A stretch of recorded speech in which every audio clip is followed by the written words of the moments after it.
Hello friends.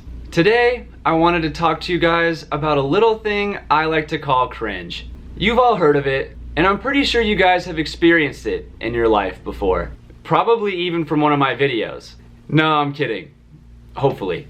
But for real, today I wanted to focus on a specific type of cringe. And that's cringe that I shouldn't find cringe. Or CISC for short. Now these topics may be a little bit more controversial in nature, and that's just because I've seen a lot of people do them before.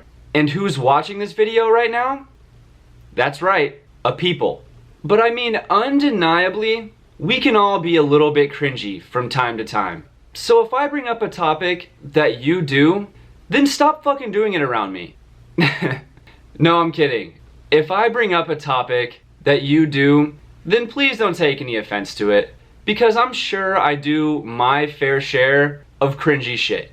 But again, definitely not my videos. Hopefully. So let's not waste a second more explaining what you guys probably already picked up from the title of this video, and let's just go ahead and get into this shit. Yeah. So the first topic I want to get into today is when one of your friends, or really anyone that you follow on social media, starts lip syncing in their Snapchat or Instagram stories. Cancel out my ex, I put a line through that bitch. Oh, that's so brutal to me. But regardless, the reason that I probably shouldn't cringe is because people are just trying to express themselves through music, you know?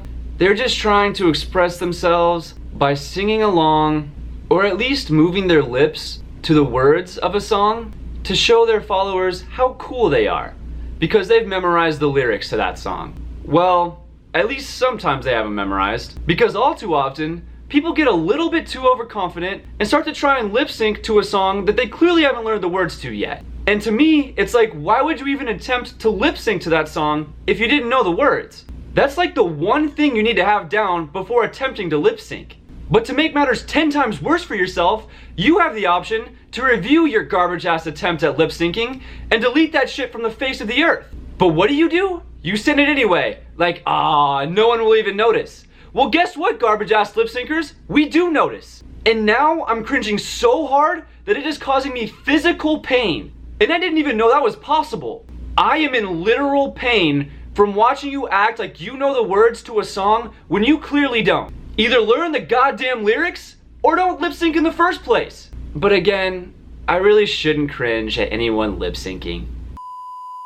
The next cringy topic that I want to get into today is when someone you know goes to a rave or an EDM festival and then they claim that it changed their life.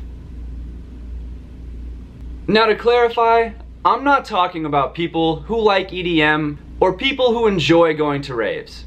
I'm talking about the person that went to their first rave and claimed they had an epiphany. An epiphany that will forever change the course of their life.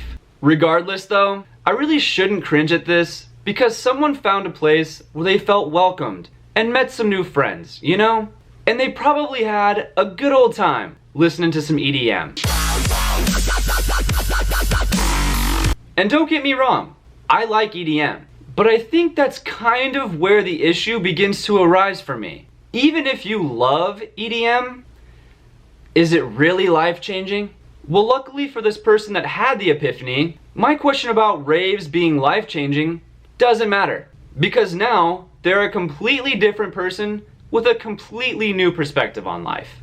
Their experience at this rave has completely transformed who they are and what they believe in. Unfortunately for me though, one of these new perspectives or beliefs isn't enjoying their newfound love for EDM alone now, is it?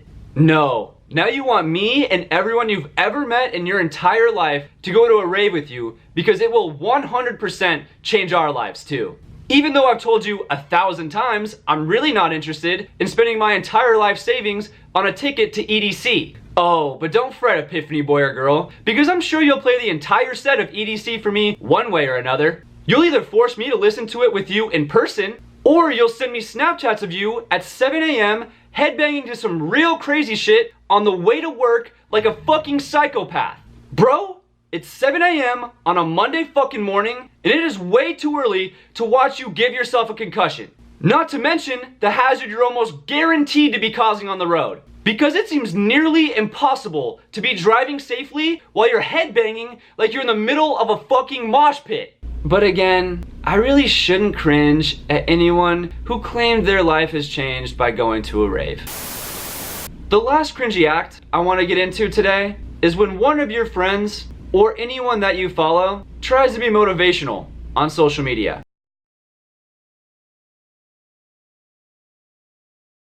Now I realize I probably shouldn't cringe at this because they're just trying to put out some motivation to their followers. And a lot of times, I think they're trying to motivate themselves too, which again, I really shouldn't cringe at.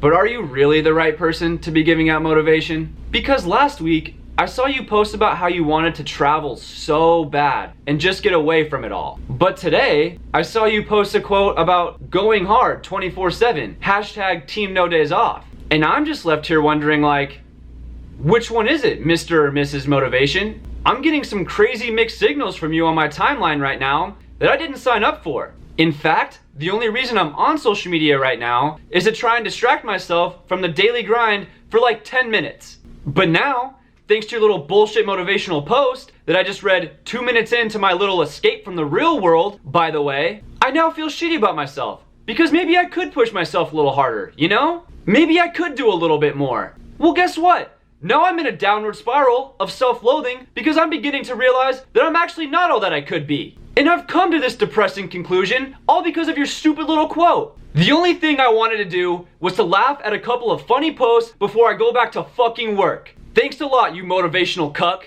But you know, at the end of the day, who am I to cringe at a motivational post?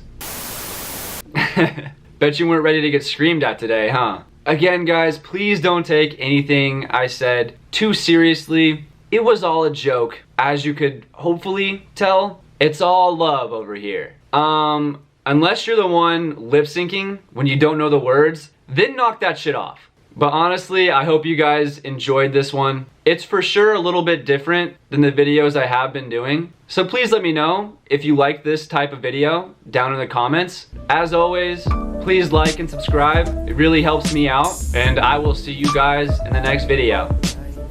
Peace.